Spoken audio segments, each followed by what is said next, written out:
Hello guys, इस question में दिया गया है कि figure shown shows the speed versus time graph. ये जो आपको यहाँ पे नीचे ग्राफ दिख रहा है वो स्पीड और टाइम के बीच में एक ग्राफ दिया गया है किसी भी पार्टिकल्स का।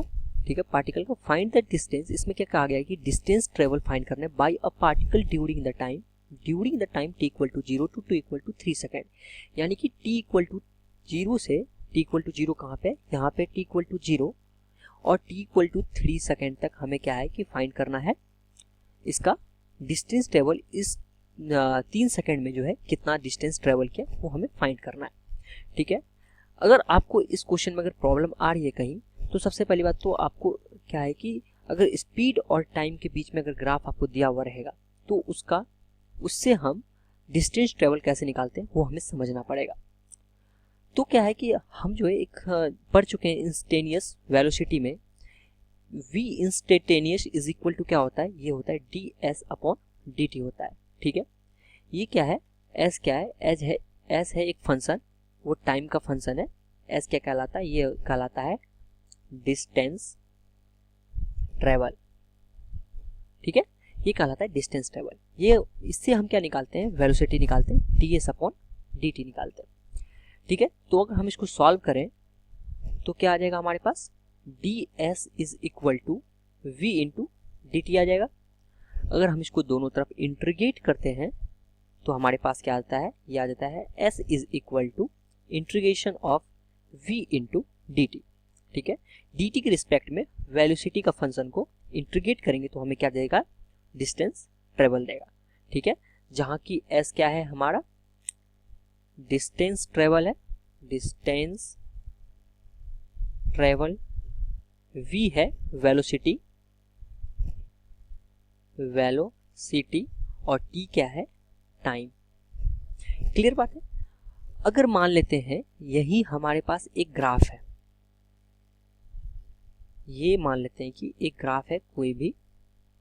ठीक है, ये एक ग्राफ है और ये जो ग्राफ है वेलोसिटी वर्सेस टाइम का ग्राफ है। ठीक है, और यहाँ पे ये मान लेते हैं कि कोई भी पॉइंट t1 है और ये मान लेते हैं कोई भी पॉइंट t2 है। क्लियर बात है, ये क्या है t1 है, ये क्या है t2 है। तो अगर यहाँ पे हम क्या होगा कि डिस्टेंस ट्रेवल, अगर ये vt ग्राफ से हम डिस्टेंस ट्रेवल निकाले तो कैसे निकालेंगे, ये s इज इक्वल टू हो जाएगा integration of velocity into dt respect में वेलोसिटी का क्या करेंगे, इंटीग्रेशन करेंगे। कहाँ से कहाँ तक, किस टाइम तक, ये t1 टाइम से t2 टाइम तक, लिमिट लगाएंगे t1 से टाइम तक t2 टाइम तक। ये क्या हमें देता है, ये हमें देता है area under the curve.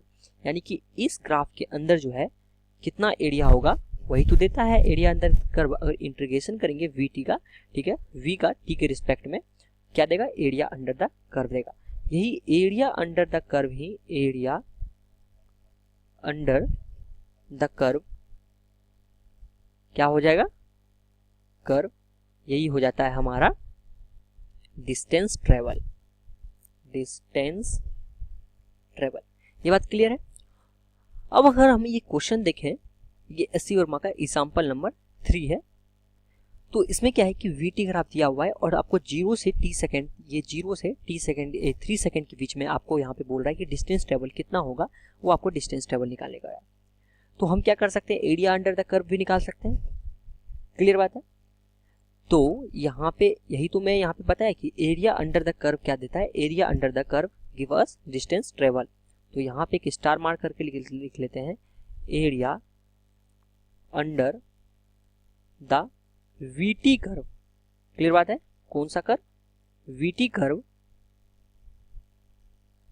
Give us distance travel, distance travel. Clear बात है। Area under the curve, VT curve का एरिया अंदर क्या देगा, ये हमें देगा डिस्टेंस ट्रेवल देगा। तो अगर यहाँ पे देखें तो इसका एरिया कितना हो जाएगा, मैं यहीं पे इसको सॉल्व कर देता हूँ। तो डिस्टेंस ट्रेवल इसका कितना निकल जाएगा, s इज इक्वल टू, ये एक ट्राइंगल है, ट्राइंगल का एरिया क्या होता है, ये होता है half into base into height होता है।